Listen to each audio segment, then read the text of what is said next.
Good afternoon, my name is Adrian. In this video today we're going to discuss the latest changes and updates within our QuelSelector version 4 to the QF2 compound details. I'll pass over to my colleague Alec, who will run through some of the changes. Alec? Yeah, thanks Adrian. Yeah, so just wanted to do a very brief rundown of some of the new details that are utilised in our QF2 fire protection compound. Just some of the updates. So what you will see is some changes. So you've got trunking details now for large trunking, 300 by 150 mil trunking for EI 120.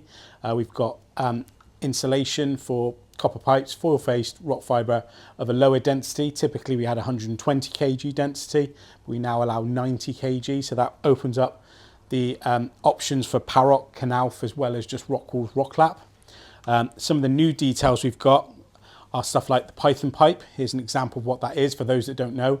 This is typically used in sort of like event halls, pubs, restaurants, and it's how they distribute their beverages.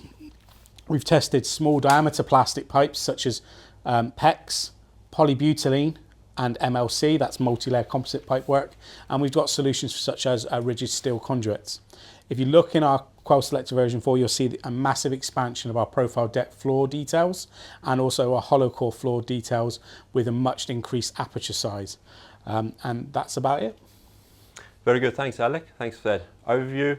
So yeah, please download the QuelSelector tool. You'll find it under the technical knowledge, technical support tab rather, on our website. Download that, and for any other details you may require, any other help you may require regarding projects or products, please don't hesitate to contact us. Thank you.